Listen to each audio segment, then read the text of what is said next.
The German design for the euro had more metal on one side than the other.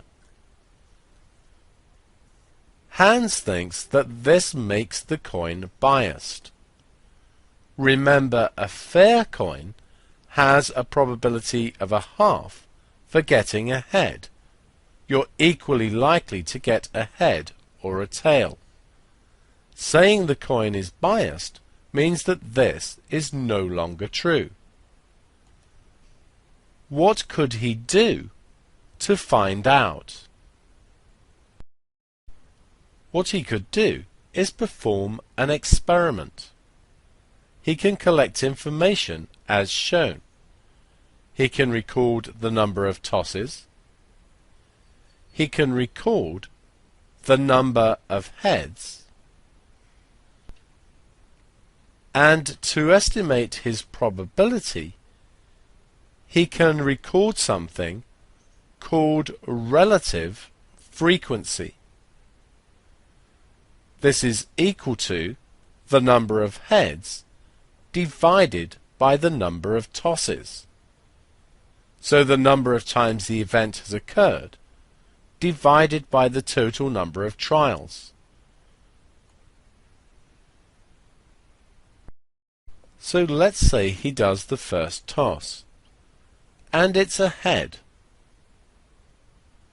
The relative frequency is 1. The relative frequency is our estimate of the probability.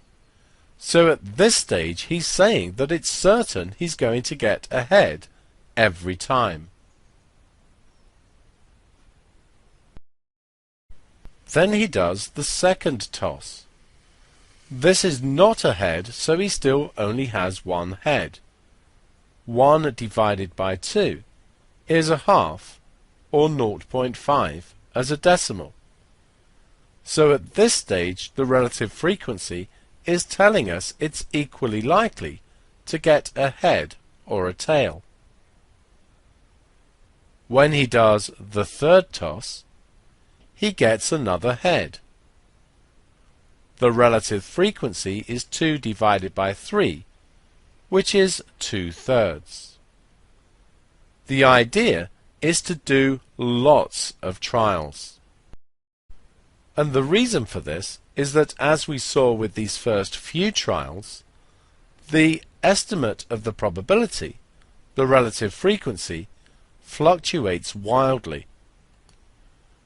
This effect becomes smoothed out as we increase the number of trials.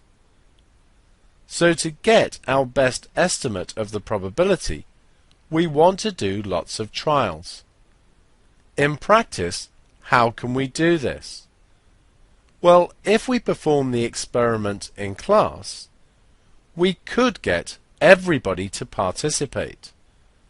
If everyone in the class tosses a coin lots and lots of times and we pool the results, then we have a lot of data to work with.